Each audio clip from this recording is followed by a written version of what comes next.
प्रभाग क्रमांक 24D मधून मला भारतीय जनता पार्टीने उमेदवारी दिली, त्याबद्दल मी माझ्या सर्व पक्षाच्या नेतृत्वाचं, आदरणीय देवेंद्रजींचं, चंद्रकांत दादा पाटलांचं, रविजी चव्हाणांचं, बावनकुळे साहेबांचं, या शहराचे नेते केंद्रीय मंत्री मुरलीधर मोहोळ, माझे शहराचे अध्यक्ष धीरजजी घाटे आणि सर्व पार्टीचं मनापासून धन्यवाद मानतो की त्यांनी पुन्हा एकदा माझ्यासारख्या या सामान्य कार्यकर्त्यावर हा विश्वास दाखवला.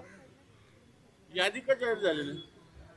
यादीचं अंतिम काम चालू आहे. आत्ता ज्या प्रदेशात एकूण महाराष्ट्रात 29 महानगरपालिका आहेत.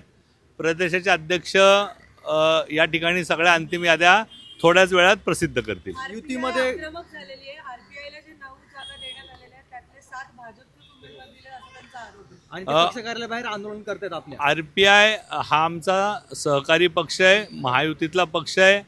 आदरणीय आठवले साहेब, आदरणीय देवेंद्रजी यांची अत्यंत सविस्तर चर्चा होऊन या जागा त्यांना देण्यात आलेल्या ज्या आहेत, हा आकडा तुम्ही कुठून काढला मला माहीत नाही, परंतु निश्चितपणे सन्मानजनक जागा महायुतीत आम्ही आरपीआयला दिलेल्या आहे, शिवसेनेला दिलेल्या आहेत आणि या शहरात आम्ही महायुती म्हणूनच पुढे जाणार. शिवसेनेला किती भारतीय जनता पार्टी, शिवसेना, महायुती म्हणून आम्ही 165 जागा जिंकतोय आणि लढतोय. शिवसेनेला किती जागा दिल्या त्यामध्ये? शिवसेनेला आम्ही महायुती म्हणून लढतोय. भारतीय जनता पार्टी, आरपीआय आणि शिवसेना म्हणून एकत्रित आम्ही या निवडणुकीला सामोरं जातोय. आपण जे विभाजन अपेक्षित करता तसं विभाजन महायुतीत नाही.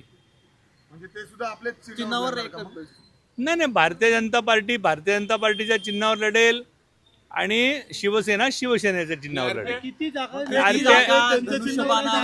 निश्चितपणे याचा निर्णय आदरणीय देवेंद्रजी आणि एकनाथजींनी मिळून ठरवलाय आणि तो जो आकडा दोन्ही पक्षांना मान्य असेल त्या आकड्यांवरच त्यांचे उमेदवारी अर्ज भरले जातात.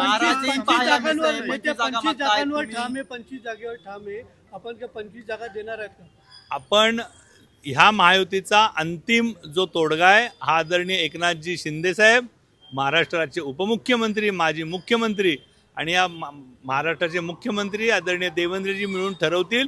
तो आकडा आम्हा सर्व कार्यकर्त्यांना मान्य असेल. अनेक उमेदवार नाराजी व्यक्त करतात, सोशल मीडियावर नाराजी दिसते. 2300 जणांच्या आपण मुलाखती घेतल्या, फक्त 165 जणांना तुम्ही आता उमेदवारी देऊ शकणार आहात, तर बाकीच्या नाराज असलेल्या लोकांचं कसं काय गणित बसवणार आहात? भारतीय जनता पार्टी ही या शहरातली आणि या राज्यातली आणि या देशातली सगळ्यात मोठी पार्टी आहे, किंबहुना जगातली मोठी पार्टी आहे.